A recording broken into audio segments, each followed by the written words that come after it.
On behalf of the Standing Committee on Petitions and in accordance with Standing Order 207, I present the following petitions.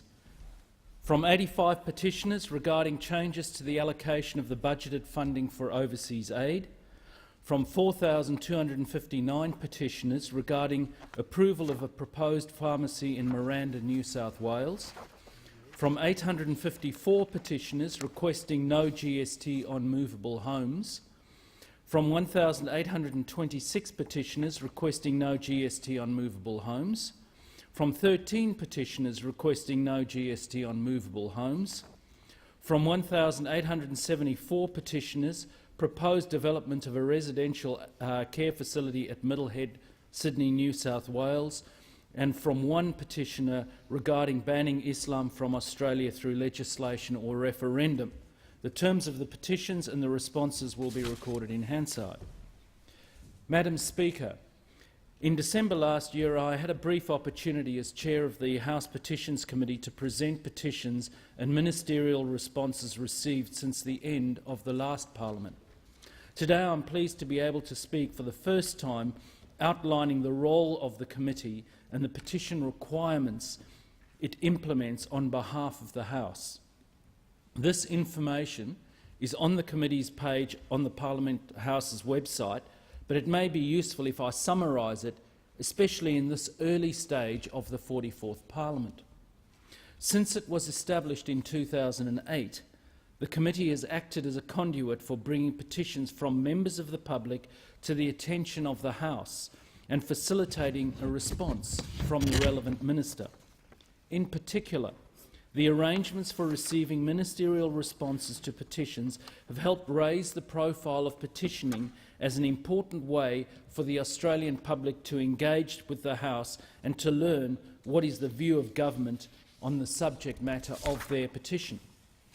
But before a petition can be presented to the House and receive a response from a minister, the standing orders require they meet some threshold requirements. In particular, a petition must be addressed to the House of Representatives, not to a minister, a member or other individuals or groups. Refer to a matter on which the House has the power to act, a federal legislative or administrative matter only. State the reason for petitioning. Contain a request for action to be undertaken by the House and contain original handwritten signatures, not electronic or photocopied. The petition terms and reasons and request must not exceed 250 words and cannot be illegible or promote illegal acts. The language used must be moderate. The first page of a petition must contain the address to the House, reasons for the petition, the request itself, and the full name, address and original handwritten signature of the principal petitioner. The request must appear on each subsequent page. That was a summary, Madam Speaker, and I invite potential petitioners to check the committee's web page and contact the Secretariat for assistance before they collect signatures. This will save them time in the long run. When petitioners have completed their petitions and obtained signatures, they may either send them directly to the Petitions Committee or they may send them to a member. Members will need to forward these petitions to the Petitions Committee because standing orders require that the committee examine all petitions before they are presented to the House to certify that they meet the standing order requirements. If they do meet requirements, then they obtain the benefit of a ministerial response after they have been formally presented. When considering petitions, committee members set aside their personal views or allegiances regarding the subject matter of the petitions and requests. Members may or may not agree with the request. The committee's role is to ensure that the petitions meet those formal standing order requirements. In finding that a petition complies, the committee is not endorsing the request. Similarly, from time to time, the committee finds that a petition does not comply. This is not a comment on the content. It signifies that the House's formal requirements have not been met. After consideration by the committee, petitions that comply with standing orders may either be presented by me as the chair during this time slot or returned to the relevant member for presentation at other times, if that is the petitioner's and the member's request.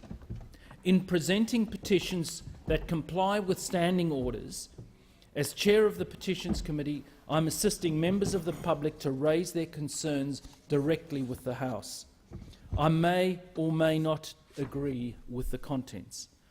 Similarly, members who present their constituents' petitions may or may not agree with the content. What we are doing is in keeping with the historic nature of petitioning the House and is in keeping with the House's respect for freedom of speech. The committee is keen for members of the public to understand the benefits of the House petitioning process and to know what is required of them so that they obtain those benefits. That is why the committee's webpage has detailed information on the work of the committee and the requirements for petitions. The Secretariat is also able to assist prospective petitioners with draft petitions to give them the best chance of being presented and being responded to by government. Thank you.